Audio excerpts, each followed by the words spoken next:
दोस्तों, सबके उड़ गए होश, सभी रह गए भौचक्के। अयोध्या में प्रकट हुए साक्षात लव और कुश। कलयुग में ऐसा चमत्कार देखकर सबके होश उड़ गए। प्राण प्रतिष्ठा से पूर्व अयोध्या में कई बड़े चमत्कार हो चुके हैं, जिसमें गिद्धों का दिखना, भालुओं का दिखना, बंदरों के झुंडों का दिखना, जमीन में से मांस, सरयू नदी का प्रकट होना शामिल है। लेकिन इस चमत्कार को अभी तक का सबसे बड़ा चमत्कार कहा जा रहा है, जिसके पीछे की सच्चाई जानकर आपके पैरों तले जमीन खिसक जाएगी। आखिर क्या है पूरी सच्चाई? क्या सच में लव और कुश अपने धाम नगरी अयोध्या 22 जनवरी से पहले ही आ गए? मित्रों, राम जी से मिलने पहुंचे उनके दोनों पुत्र लव और कुश। क्या लव और कुश आज भी जीवित है? ऐसे कई रहस्य से आज पर्दा उठेगा। इसी के साथ बताया जा रहा है कि भारत के सबसे बड़े 4 शंकराचार्य मंदिर उद्घाटन में शामिल होने के लिए राजी नहीं हो रहे हैं। वहीं पर शंकराचार्य बता रहे हैं कि मंदिर अभी पूरी तरीके से तैयार नहीं हुआ है, और इसी के साथ बताया जा रहा है मंदिर में भारत का सबसे बड़ा लंगड़ा पहुंच चुका है। और वहीं गुजरात के वडोदरा से 108 फीट लंबी अगरबत्ती भी पहुंच चुकी है, जिसका वजन 3500 किलोग्राम है। उसी के साथ राम भक्तों ने 21 क्विंटल का घंटा भी मंदिर में पहुंचा दिया है। वहीं मंदिर के यज्ञ के लिए राजस्थान से 650 किलो देसी गाय का घी भी मंदिर में पहुंच गया है। वहीं पर नेपाल की जनकपुरी से अयोध्या के लिए एक साथ 500 से ज्यादा टोकरी में उपहार बांधकर जनकपुर वासी अयोध्या ला रहे हैं। वहीं आपने देखा होगा, राम भक्त अपने प्रभु श्री राम के लिए कोई सोने का तीर कमान भेज रहा है, तो कोई खड़ाऊ, तो कोई वस्त्र भेज रहे हैं। आज की इसी वीडियो में शुरुआत करने से पहले, अगर आप एक सच्चे सनातनी हिंदू हैं और राम मंदिर बनने से बेहद खुश है, तो इस वीडियो को लाइक करें और कमेंट बॉक्स में जय श्री राम जरूर लिखें। अयोध्या में राम मंदिर की प्राण प्रतिष्ठा की तैयारी जोर शोर से चल रही है। 22 जनवरी 2024 को रामलल्ला को गर्भगृह में स्थापित किया जाएगा। हर राम भक्त को इस दिन का लंबे समय से इंतजार था। अयोध्या में 22 जनवरी से लेकर 25 मार्च तक कई खास कार्यक्रमों का आयोजन किया जाएगा। इस बीच मंदिर के गर्भगृह के निर्माण का काम 24 घंटे चल रहा है। 22 जनवरी को राम मंदिर में राम लल्ला की प्राण प्रतिष्ठा होने वाली है। किसी भी मंदिर में की जाने वाली भगवान की मूर्ति की प्राण प्रतिष्ठा का बहुत महत्व होता है। मूर्ति की प्राण प्रतिष्ठा के बिना भगवान का पूजन अधूरा माना जाता हमारे यहाँ है। आगे वीडियो में बताते हैं कि प्राण प्रतिष्ठा क्या होती है, और जानेंगे लव कुश कैसे राम मंदिर में प्रकट हुए। सनातन धर्म में किसी भी मूर्ति की प्राण प्रतिष्ठा बहुत महत्वपूर्ण मानी जाती है। प्राण प्रतिष्ठा मूर्ति स्थापना के समय किया जाता है। किसी भी मूर्ति की स्थापना के समय उस प्रतिमा रूप को जीवित करने की विधि प्राण प्रतिष्ठा कहलाती है। प्राण शब्द का अर्थ जीवन, शक्ति और प्रतिष्ठा का अर्थ स्थापना होता है। ऐसे में प्राण प्रतिष्ठा का अर्थ जीवन शक्ति की स्थापना करना या देवता को जीवन में लाना होता है। बिना प्राण प्रतिष्ठा के कोई भी मूर्ति पूजा के योग्य नहीं मानी जाती है। मान्यता है कि प्राण प्रतिष्ठा के जरिए मूर्ति में जीवन शक्ति का संचार होता है और वह मूर्ति देवता के रूप में बदल जाती है। अर्थात अब साक्षात प्रभु श्री राम अयोध्या राम मंदिर में निवास करने वाले हैं। और जब स्वयं प्रभु एक बार पुनः अयोध्या आ रहे हैं, तो उनके प्रिय बेटे व पुत्र लव कुश कैसे पीछे रह सकते हैं? क्योंकि जब प्रभु श्री राम जी ने जल समाधि के लिए गए, तब उन्होंने लव कुश को अयोध्या का राजपाट सौंप दिया था। वही बताया जा रहा है कि रावण का वध विभीषण ने ही करवाया था। राम जी ने वध करके लंका पर विजय पाई थी, और पुष्पक विमान के जरिए जब वह फिर से अयोध्या लौटे थे, तब प्रभु श्री राम के साथ विभीषण जी भी अयोध्या आए थे और कई दिनों तक अयोध्या में ही रुके थे। इसके बाद उन्होंने लंका का राज सिंहासन संभाला और लंका के राजा बन गए। यानी प्रभु श्री राम की भक्ति उनके लिए बहुत भाग्यशाली साबित हुई है, क्योंकि जो राम की शरण में आ जाता है उसका उद्धार निश्चित है। लेकिन क्या विभीषण आज भी जिंदा है? इसका जवाब आपको आगे की वीडियो देखकर पता चलेगा। हिंदू धर्म की पौराणिक कथाओं के अनुसार माना जाता है कि 8 महान विभूतियां आज भी सशरीर जीवित हैं, जिनमें से कुछ रामायण काल के हैं, तो कुछ महाभारत काल के तथा कुछ विभूतियां उससे भी पहले के काल से आज तक जीवित हैं। पौराणिक मान्यता के अनुसार विभीषण, अश्वत्थामा, बलि, वेदव्यास, हनुमान जी, कृपाचार्य, भगवान परशुराम और मार्कंडेय आर्ष चिरंजीवियों में शामिल हैं। चिरंजीवी का अर्थ होता है जो सृष्टि के अंत तक जीवित रहे और जिसकी उम्र भी न बढ़े। और विभीषण भी इन्हीं चिरंजीवियों में से एक है जो आज भी इस धरती पर मौजूद है और अनंत काल तक जीवित रहेंगे। लेकिन यह वरदान आखिर उन्हें किसने दिया, यह बड़ा जानने का विषय है। भगवान राम के अनन्य भक्त विभीषण बाल्यकाल से ही धर्मपरायण रहे। वह अपने बड़े भाई रावण के धर्म विरुद्ध कार्यों का विरोध भी करते थे। उन्होंने लंका युद्ध में भी धर्म का पालन करते हुए भगवान राम का साथ दिया। इसीलिए प्रभु श्री राम ने उन्हें सृष्टि के अंत तक अजर अमर रहने का वरदान दिया। जब कलयुग का अंत होगा उस समय भगवान विष्णु एक बार फिर से अवतार लेंगे जिसका नाम कल्कि होगा। तब ये 8 चिरंजीवी भगवान कल्कि का साथ देंगे और फिर से सतयुग की स्थापना करेंगे। इसका मतलब यही निकलता है कि विभीषण आज भी जीवित है। लेकिन आखिर प्राण प्रतिष्ठा से पहले उन्हें राम मंदिर में उन्हें कब और कैसे देखा गया? आगे वीडियो में जो घटना हम आपको बताने वाले उसे सुनकर आपके होश उड़ जाएंगे। यह घटना 11 जनवरी रात्रि 12 बजे की। रोजाना की तरह सभी मजदूर राम मंदिर के गर्भगृह का कार्य करके अपने तंबू में विश्राम कर रहे थे। तभी मजदूरों को मंदिर के अंदर से प्रभु श्री राम के नाम जाप की ध्वनि सुनाई दी। अभी किसी भी अन्य व्यक्ति को रात्रि के समय राम मंदिर में घुसने की अभी अनुमति नहीं है। तब उन्हें ऐसा लगा कि शायद किसी आसपास के मंदिर द्वारा उन्हें ध्वनि सुनाई दे रही होगी। तो सभी मजदूर रात्रि में वापस सो गए। लेकिन सुभाष नाम के एक मजदूर को लगातार यह बात खटक रही थी। उसे वह आवाज राम मंदिर से ही आती प्रतीत हो रही थी। तो उसके मन में जानने की उत्सुकता हुई, आखिर इतनी रात्रि को राम मंदिर के अंदर राम नाम का जाप कौन कर रहा है? उसने अपने साथियों को उठाना चाहा, लेकिन सभी गहरी नींद में थे। तब सुभाष अकेले ही राम मंदिर परिसर में पहुंचा। वे काफी महीनों से राम मंदिर के निर्माण कार्य का हिस्सा था। उसे राम मंदिर का एक एक दरवाजा, एक एक कोना अच्छी तरह से पता था। जब उसने राम मंदिर के गर्भगृह में झांक कर देखा तो वहां पर एक बहुत ही दिव्य पुरुष, जिनके अंदर से काफी तेज प्रकट हो रहा था। वे अपने हाथों में माला लिए राम नाम का जाप कर रहे थे। ऐसा लग रहा था मानो वे काफी दिव्य पुरुष हों और किसी पौराणिक समय से आए हों। उनके बैठने का तरीका और उनका अंदाज राजाओं की तरह मालूम पड़ रहा था। सुभाष यह नजारा देखकर दंग रह गया। इसके बाद सुरेश अपने साथी मजदूरों के पास गया और उन्हें यह सारी सच्चाई बताई। और जब सब मिलकर राम मंदिर गर्भगृह तक पहुंचे तो सभी के होश उड़ गए, क्योंकि वह दिव्य व्यक्ति वहां से गायब हो चुके थे। क्योंकि रात्रि का समय चल रहा था तो सभी लोग सुभाष की बातों को भ्रम समझ रहे थे और कोई भी उसकी बात को मानने को तैयार नहीं था। लेकिन सुभाष जानता था उसने जो देखा है वह बहुत बड़ा चमत्कार है।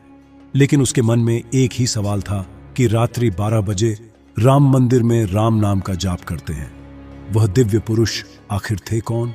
क्योंकि आज के समय में किसी भी पुरुष के अंदर इतना तेज नहीं हो सकता। उनका संबंध पौराणिक काल से ही हो सकता है।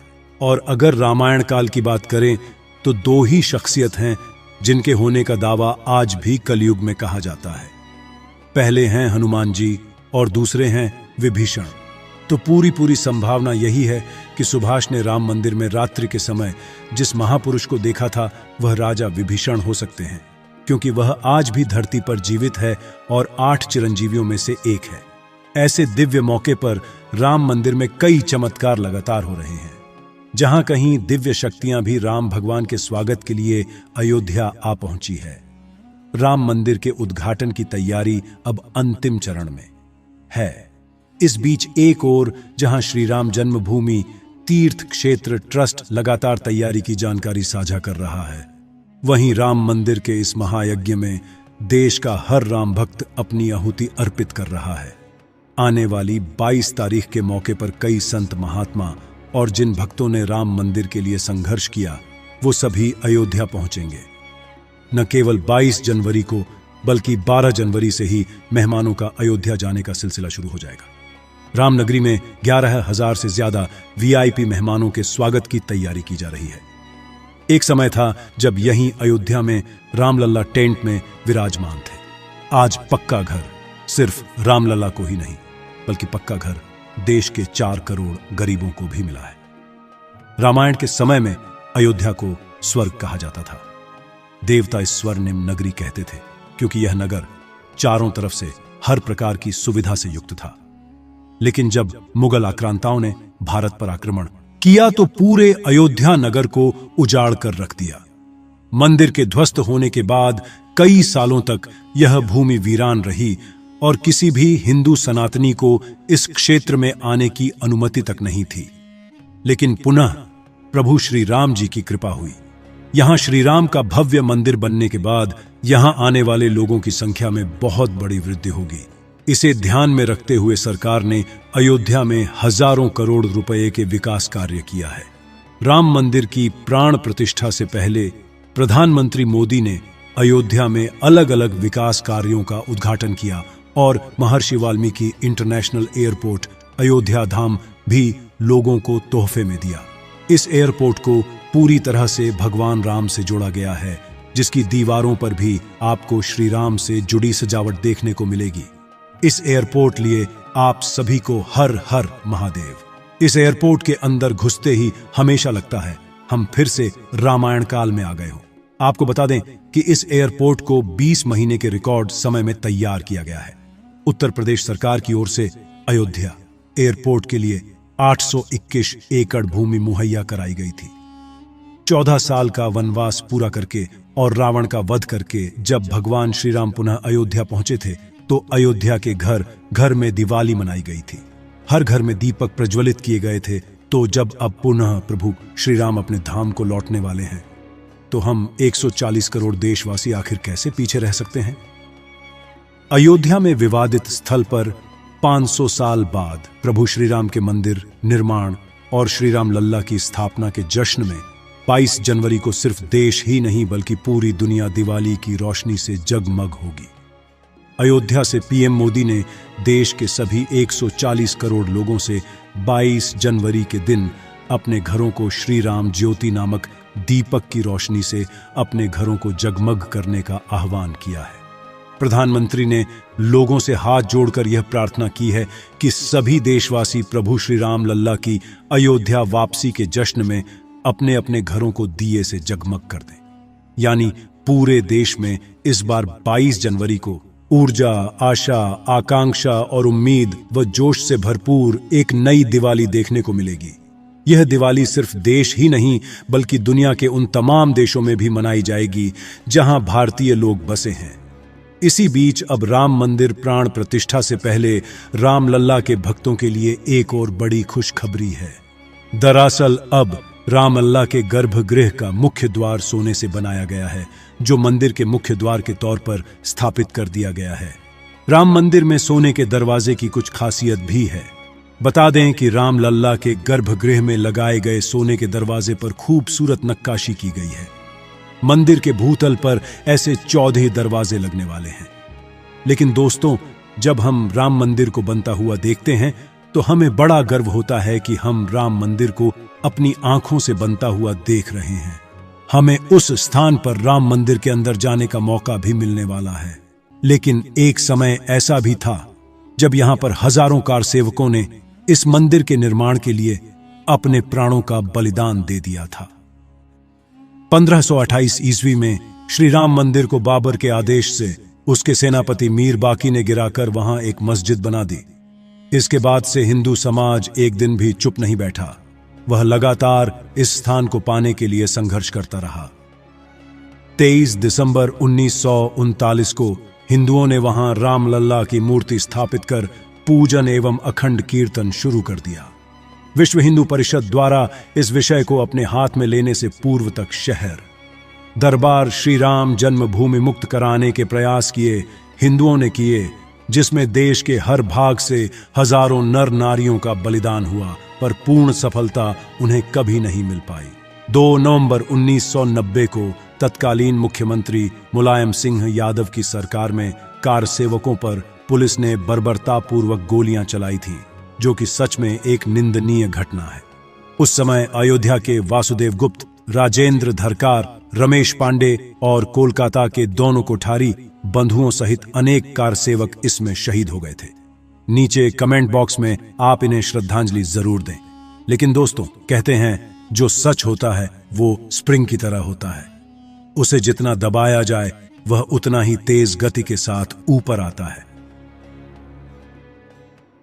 9 नवंबर 2019 का दिन सुनहरे अक्षरों में दर्ज किया गया, जब सुप्रीम कोर्ट की 5 जजों वाली बेंच ने ऐतिहासिक फैसला सुनाया और विवादित जमीन हिंदू पक्ष को मिली।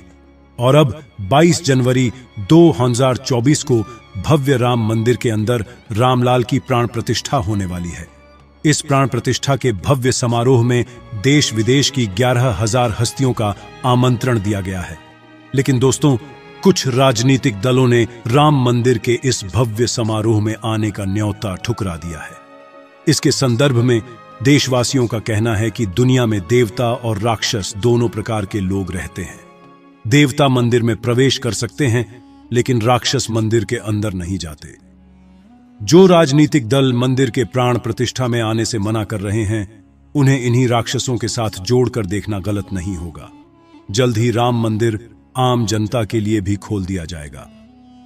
राम मंदिर की भव्यता, लोगों के मन में राम मंदिर को लेकर के उत्साह और साथ ही साथ अयोध्या शहर का विस्तार उन सभी बलिदानों की आत्मा को शांति प्रदान करेगा और देश की प्रगति में भी जरूर सहयोग करेगा। हम दोस्तों आशा करते हैं कि आज की वीडियो के माध्यम से आप राम मंदिर को और उसके इतिहास को करीब से जान पाए होंगे।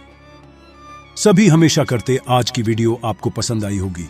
लाइक जरूर करें और कमेंट बॉक्स में सभी कार सेवकों के बलिदान के प्रति आप श्रद्धांजलि जरूर दें। साथ ही साथ कमेंट बॉक्स में कुछ सेक्युलर हिंदुओं के लिए अपनी राय जरूर रखें, जिन्होंने राम मंदिर प्राण प्रतिष्ठा समारोह में आने का न्योता ठुकरा दिया है। आज की जानकारी अगर आपको पसंद आई है तो वीडियो लाइक करें और चैनल माइंडेड मैन को सब्सक्राइब कर लो। हमारी तरफ से आप सभी को जय श्री राम।